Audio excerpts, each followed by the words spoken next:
Hello guys, good morning. Kain tayo guys. Meron tayong paksiw guys, oh. Yan. Sap-sap po na paksiw ang ating niluto ngayon. At saka mayroon tayong malunggay. Siyempre hindi mawawala ang ating malunggay. Meron tayong pipino. Naku, kain tayo guys. Yan, dyan yan ang ating camera. Yan. At saka ito ang ating sap-sap.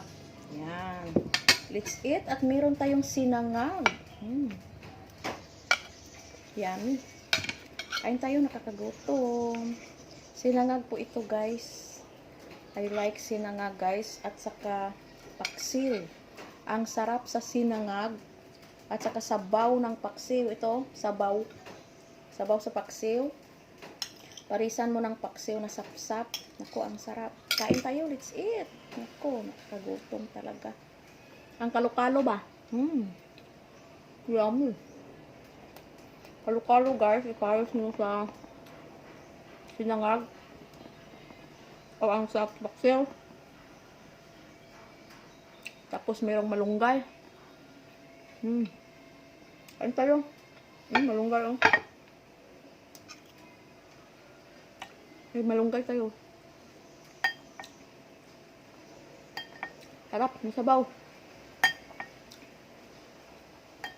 Ang malunggay ko, nilagyan ko na siyang maliliit na mga isda. Parang dilis na isda. May sili, sibuyas, kamatis, sibuyas bombay at sibuyas dahon. Sarap na. Meron tayong pepino. Sarap guys.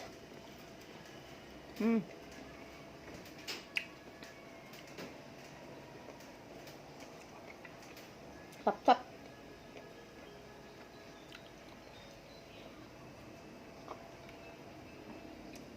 Sarap.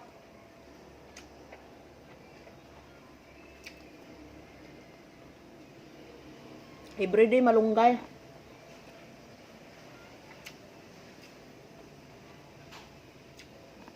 Hindi po ako nauumay sa malunggay guys.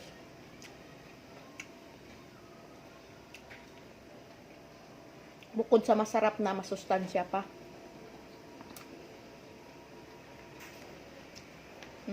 Sap-sap. Bumili ako ng kalahati na kilo ng sap-sap.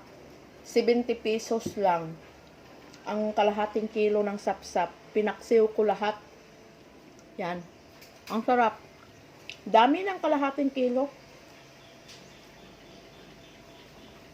70 pesos lang.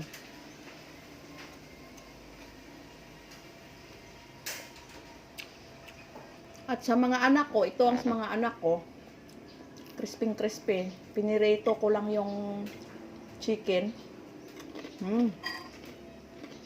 Pinakrispy ko lang yung chicken. Kasi mas gusto ko yung sap-sap kaysa ganito. Ang mga bata, mahilig talaga sa ganito guys. Pinakrispy ko to. Kasi gusto nila yung crispy. Yan. Nakapadami tayo ng rice nito.